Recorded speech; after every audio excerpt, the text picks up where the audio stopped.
A recent front-page cartoon in Italy's mainstream newspaper Corriere della Sera depicted elderly former Prime Minister Silvio Berlusconi affectionately holding the hand of his little ice-cream-licking son Matteo Renzi, the current premier. The sketch summed up a growing perception in Italy that 40-year-old Renzi, leader of the center-left Democratic Party, PD, has moved so far to the right that he has become the political heir to 79-year-old conservative leader.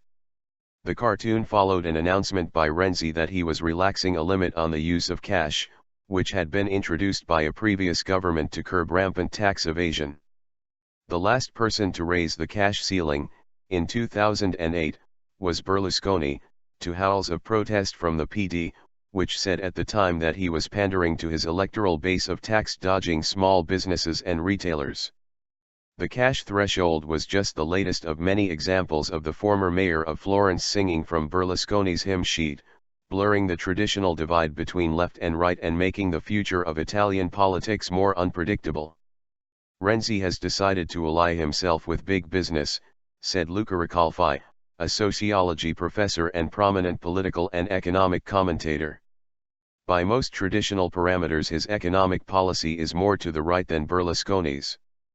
Berlusconi's decline and the absence of an obvious center-right successor offers Renzi rich electoral pickings among his former voters, if only he can persuade them to cross an increasingly tenuous but deep-rooted political divide. The centerpiece of Renzi's 2016 budget is the abolition of housing tax, reviving a flagship policy of Berlusconi which had always been criticized by the left and most economists, who see it as a populist move that will dent a drive to cut the deficit. The budget has been attacked by the trade unions, the PD's traditional allies, but cheered by industry lobby Confindustria, which welcomes Renzi's labor reforms and tax breaks. Renzi's left-wing predecessor as PD leader, Pierluigi Bersani, said that by scrapping the housing tax even for those with castles, Renzi was pandering to the rich and flouting the constitutional tenet that tax levels should be linked to income. Renzi shot back that cutting taxes is neither right-wing nor left-wing, it's just the right thing to do. Awkward ally. Renzi's choice of allies angers PD traditionalists as much as his policies. With his parliamentary majority weakened by defections, he has enlisted the help of Denis Verdini, a former close aide to Berlusconi, to push through a hotly contested reform to reduce the powers of the upper house Senate. Verdini abandoned Berlusconi's Forza Italia party in July along with a group of fellow deserters to bolster Renzi's majority. Facing trial for fraud, bankruptcy, and corruption, Verdini is seen as a pariah by many in the PD. Rubbing salt into their wounds, Verdini says he is confident Renzi will eventually break with the left and turn the PD into a broad church party like the defunct Christian Democrat Party that dominated Italy for 50 years after World War II. Renzi is emptying our policy bag, said an exasperated deputy from Forza Italia, asking not to be named.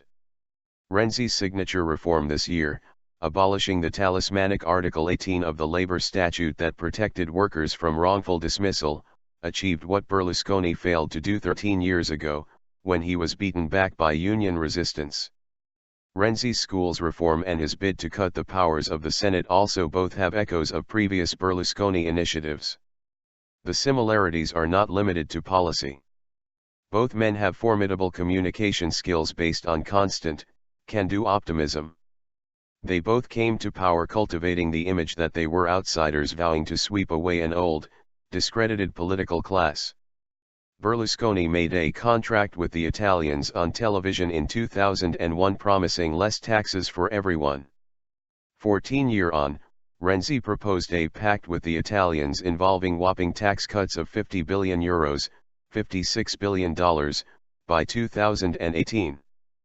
PD decline. On a personal level, Renzi and Berlusconi seem to like each other. Renzi snipes at the unions and PD dissidents far more often than he criticizes Berlusconi, and the aging opposition leader is similarly soft on the prime minister.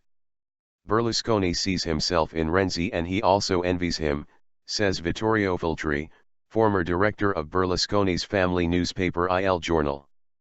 When you see someone 40 years younger doing what you tried to do, then envy is only natural. Some analysts believe he may dominate Italian politics as long as Berlusconi did, though that looks less likely now than it did in May last year when the PD won a record 41% in elections for the European Parliament. While Renzi tries to harvest votes on the right, he seems unconcerned by the risk of alienating traditional PD voters. A poll published on Saturday by the Demos agency showed that after a long slide his personal approval ratings rose 4 points in a month to 44%, and he remains Italy's most popular politician. However, the PD got just 31.8% of voting intentions, continuing a steady decline since a peak of 45.2% in June 2014 and the lowest level since just after Renzi became leader. The second-placed anti-establishment Five Star Movement lags by 4.6 points, compared with a 26-point gap 15 months ago.